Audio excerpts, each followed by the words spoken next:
Hello and welcome to everyone. अगर आप UGC net दिसंबर 2023 वाला एग्जाम देने की सोच रहे हैं तो आज आप इस वीडियो को लास्ट तक देखना।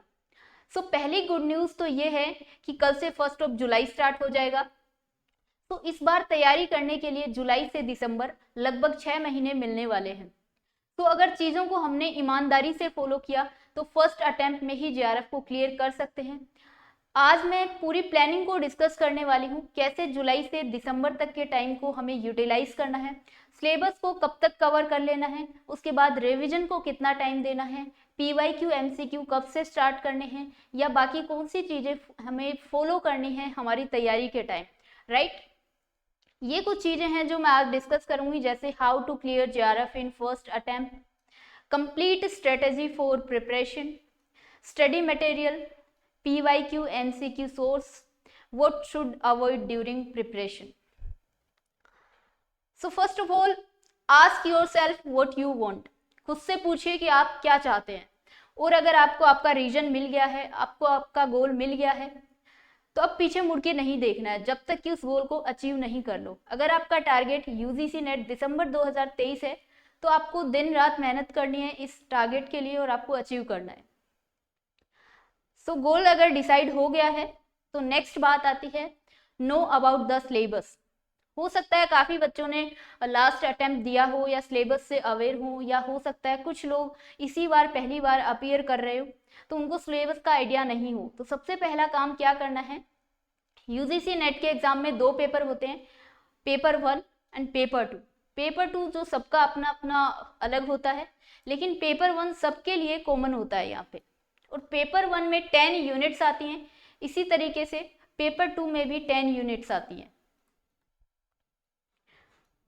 पेपर 1 में जैसे कि teaching aptitude, research aptitude, reading comprehension RC, communication, mathematical reasoning and aptitude, logical reasoning, DI data interpretation, ICT, PD people development and environment and higher education system, ये पेपर 1 की 10 units हैं।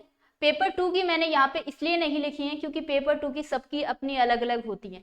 मेरा paper 2 mass communication है, सो आप अपना paper 2 का भी सारी यूनिट्स को पढ़ लेना और सिलेबस को एक बार अच्छे से देख लेना, गो थ्रू हो जाना, ताकि हमें ये आइडिया लग जाए कि आने वाले 6 महीनों में हमें पढ़ना क्या क्या है। सिलेबस के बारे में पूरा अगर जान लिया, then make a proper plan. जुलाई से लेके दिसंबर तक का आपके पास पूरा प्लान होना चाहिए। मैंने दिसंबर को काउंट नहीं किया है, हो सकता है दिसंबर मिड में या स्टार्टिंग में जब भी एग्जाम हो, हम सिर्फ 5 महीने काउंट कर रहे हैं, जुलाई, अगस्त, सितंबर, अक्टूबर एंड नवंबर। सबसे पहले अगर सिलेबस की बात करूं तो सिलेबस आपको कितने दिनों में कवर कर लेना है, जुलाई, अगस्त और सितंबर, ये 3 महीने मतलब 90 डेज आपको आपके सिलेबस को देने हैं। इन 90 डेज में सिलेबस को कंप्लीट कर लेना है। उसके बाद रिवीजन को अक्टूबर महीना 30 डेज, और प्रैक्टिस के लिए नवंबर 30 डेज। हालांकि प्रैक्टिस में भी रिवीजन ही होता है एक तरीके से। ये थी आपकी प्लानिंग। अब देखिए 90 डेज प्लानिंग में आपको सिलेबस अपना कैसे कंप्लीट करना है। यहाँ पे हमें 90 डेज मिलेंगे और पेपर 1 प्लस पेपर 2 की मिला के 20 यूनिट्स मिलेंगी। मतलब आपको एक यूनिट कितने दिन में कवर कर लेनी है, 9 डेज में एक यूनिट। लेकिन पेपर 1 प्लस पेपर 2, इन दोनों की जो फर्स्ट यूनिट है वो आपको कितने दिनों में कवर कर लेनी है, 9 डेज में। 9 दिनों में पहले पेपर की और दूसरे पेपर की फर्स्ट जो यूनिट है वो कंप्लीट कर लेनी है। इस तरीके से पूरे 90 दिन में हमारी टोटल 20 यूनिट्स तैयार हो जाएंगी। और अगर टाइम की बात करूं तो अगर आप 8 घंटे तो आप मान के चलो आपको देने ही हैं। अगर आप 90 दिन में अपना सिलेबस कवर करना चाहते हैं तो आपके पास ज़्यादा टाइम है तो आप ज़्यादा दीजिए, लेकिन 8 घंटे तो मेरे अकॉर्डिंग आपको देने ही चाहिए, जिसमें आप 4 घंटे पेपर 1 को दे सकते हैं, 4 घंटे पेपर 2 को दे सकते हैं। अब आता है स्टडी मटेरियल। अगर आपके पास पेड कोर्स है देन वेल एंड गुड, और अगर आपके पास पेड कोर्स नहीं है तो भी कोई दिक्कत नहीं है, लेकिन आपको अपना सिलेबस 3 महीने में ही कंप्लीट करना है। आपके पास जो भी बुक है या आप यूट्यूब से कवर कर रहे हैं, या आप जहां से भी अपना सिलेबस कवर कर रहे हैं आप उस हिसाब से कर सकते हैं। सो देन नेक्स्ट चीज क्या है, कंसिस्टेंसी। मैंने यहाँ पे 8 आर बताए हैं, तो आपको आने वाले 5 महीनों के लिए इस कंसिस्टेंसी को मेंटेन करके चलना है अगर आपको आपका टारगेट अचीव करना है तो। क्योंकि कंसिस्टेंसी एक बार ब्रेक हो गई ना तो 4-5 दिन ऐसे ही निकल जाते हैं। सो ये गलती नहीं करनी है। 8 आवर की जगह आप किसी दिन कम मन हो तो 5 से 6 घंटे पढ़ सकते हैं, लेकिन आपको पढ़ाई जरूर करनी है, उसको बीच में ब्रेक नहीं करना है। उसके बाद डोंट स्किप एनी यूनिट। हम कई बार क्या करते हैं ना, जैसे कि कोई यूनिट हमें हार्ड लगती है या पहले कभी पढ़ी नहीं हुई होती हो तो हम उसको स्किप कर देते हैं। जैसे कि बहुत बार पेपर 1 में पीडी हो गया, इसको स्किप कर देते हैं बच्चे क्योंकि ये थोड़ी सी टफ होती है। तो किसी भी यूनिट को एटलीस्ट उस टाइम स्किप नहीं करना है जब हम हमारे पूरे सिलेबस को कवर कर रहे हैं, क्योंकि हो सकता है लास्ट टाइम में हम जो इम्पोर्टेंट हैं वही चीजें कवर कर रहे हैं, लेकिन एक बार के लिए तो एटलीस्ट पढ़ाई करनी है सारी यूनिट्स को, किसी भी यूनिट को स्किप नहीं करना है। Then practice through PYQ and MCQ। इसका सोर्स क्या रहेगा गाइज, अगर आप प्रीवियस ईयर पेपर अगर डाउनलोड करना चाहते हैं तो आप NTA की वेबसाइट से डाउनलोड कर सकते हैं, या आप रैंडमली गूगल पे बहुत सारी वेबसाइट हैं जिन्होंने सारे पूरे पहले के प्रीवियस ईयर पेपर दे रखे हैं, या अगर आप पेपर की जगह डायरेक्ट PYQ करना चाहते हैं मतलब प्रीवियस ईयर क्वेश्चन करना चाहते हैं तो बहुत सारी ऐप हैं जैसे कि ग्रेडअप हो गया या टेक्स्ट बुक हो गया, बायजू हो गया, अनअकैडमी। इन एप्लीकेशंस पे आपको बिल्कुल फ्री में PYQ मिलेंगे, प्रीवियस ईयर क्वेश्चंस मिलेंगे, आप उनको वहां से प्रैक्टिस कर सकते हो। MCQs भी मिलेंगे। इसके अलावा YouTube भी काफ़ी अच्छा सोर्स है, वहाँ पे भी बहुत सारे PYQ एडुकेटर्स ने कंप्लीट करवा रखे हैं। तो ये हो गई सोर्स की बात। और PYQ करते टाइम ध्यान क्या रखना है, ये नहीं कि हमें बिल्कुल रट ही लेने हैं कि यही क्वेश्चन रिपीट होगा आने वाले टाइम में। क्वेश्चन रिपीट नहीं होंगे, कॉन्सेप्ट रिपीट होंगे। तो आपको उसके लिए क्या करना है, जब भी PYQ करते हैं तो हम अगर 5 से 7 साल की PYQ करेंगे, जैसे कि आप मान लीजिए आप 2017 से लेके 2022 तक की अगर आप PYQ सोल्व कर रहे हैं तो आपको एक आइडिया हो जाएगी कि कौन सा टॉपिक है जो बार बार NTA पूछ रहा है। तो एक लिस्ट बना लेनी है इंपॉर्टेंट टॉपिक्स की, पेपर 1 प्लस पेपर 2 की, कि कौन से इंपॉर्टेंट टॉपिक्स हैं जो बार बार पूछे जा रहे हैं। इस 6 से 7 साल के ड्यूरेशन में आपको ये आइडिया हो जाएगा जब आप PYQ करेंगे। सो ये लिस्ट बनाना काफ़ी इंपॉर्टेंट काम है। हालांकि मैं पेपर 1 के जो इम्पोर्टेंट टॉपिक्स हैं उनका एक अलग से सेपरेट वीडियो बना दूंगी, इसमें मैंने इंक्लूड नहीं किया है। उसके बाद things should avoid while preparation.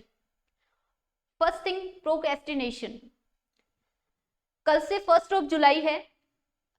अगर आपकी प्लानिंग नहीं बनी है तो आप बना लीजिए। ऐसा नहीं कि कल तो 1 ही है तो मैं 2 से स्टार्ट करूंगी या 3 से स्टार्ट करूंगा या 10 दिन बाद स्टार्ट करूंगा। ये काम नहीं करना है, क्योंकि आने वाले 5 से 6 महीने आपकी लाइफ को डिसाइड करेंगे कि आप कहाँ पहुँचने वाले हैं। सो प्रोक्रास्टिनेशन नहीं करना है, कल से ही पूरी प्लानिंग के साथ अपनी पढ़ाई को स्टार्ट कर देना है। Then excessive use of social media. मैं ये नहीं कह रही कि सोशल मीडिया को बिल्कुल हर जगह से अनइंस्टॉल करके बैठ जाओ, एक कमरे में लॉक हो जाओ। सारी चीज़ें आप करो लेकिन एक लिमिट में करो। सोशल मीडिया का यूज़ करो लेकिन पूरे दिन में आधा घंटा या 1 घंटा, इससे ज़्यादा नहीं। Then stuck at a point.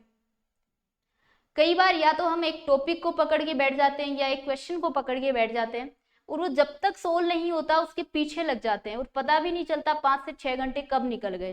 तो ये काम नहीं करना है। अगर कोई टॉपिक बहुत ज़्यादा कॉम्प्लिकेट कर रहा है तो उसको एक बार के लिए छोड़ दो, या हो सकता है कोई क्वेश्चन गलत ही बनाया हो NTA ने और हम उसके पीछे बेवजह ही 5 से 6 घंटे अपने खराब कर रहे हैं।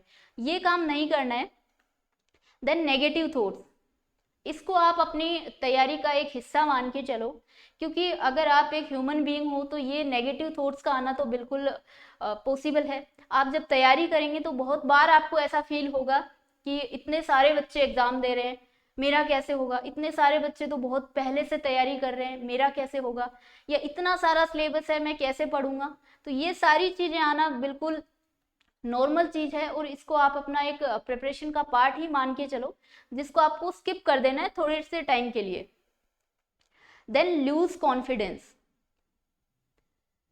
कॉन्फिडेंस को लूज नहीं करना है। आप अगर आप अपनी पूरी प्लानिंग के हिसाब से चल रहे हो, सिलेबस आपने कंप्लीट किया है, रिवीजन किया है, पीवाईक्यू प्रैक्टिस किए हैं, एमसीक्यू प्रैक्टिस करे हैं, तो कॉन्फिडेंस तो आपका अपने आप ही बूस्ट हो जाएगा। Then right time for mock test. ऐसा नहीं है कि हम मॉक टेस्ट 1 महीने 2 महीने 3 महीने पहले से स्टार्ट करें। मॉक टेस्ट के लिए आप जब भी एग्जाम डेट आ जाए उससे 10 दिन आप मान के चलिए, या ज़्यादा से ज़्यादा 15 दिन आप मान के चलिए, ये होता है right time mock test start करने के लिए। क्योंकि मॉक टेस्ट इसलिए करने होते हैं ताकि हमारे दिमाग को उस हिसाब से हैबिट डल जाए कि हमें एग्जाम में 3 घंटे के लिए परफॉर्म करना है। और मॉक टेस्ट बिल्कुल आपको उसी तरीके से करना है जिस तरीके से हमारा एग्जाम होता है 3 घंटे का। तो ये तो माइंड को हैबिट डालने के लिए किए जाते हैं। उसके बाद है last thing, believe in yourself. Preparation हमने की है, मेहनत हमने दी है, पढ़ाई हमने की है, डेडिकेशन हमने दिया है, वक्त हमने दिया है, सारी चीज़ें हमारी हैं, तो हमें हमारे ऊपर इतना बिलीव तो होना ही चाहिए कि ये हम कर लेंगे। कोई क्या करता है इससे हमें मतलब नहीं होना चाहिए, किसी और की कितनी अच्छी तैयारी है या वो कैसा परफॉर्म कर रहा है, हमें खुद से मतलब होना चाहिए हमने क्या पढ़ाई करी है और हमें कैसे अच्छे से परफॉर्म करना है। सो बिलीव इन योरसेल्फ और लग जाओ अपनी तैयारी में। मेरे हिसाब से जितना मेरे से हो पाया मैंने एक स्ट्रेटेजी को डिस्कस कर दिया है।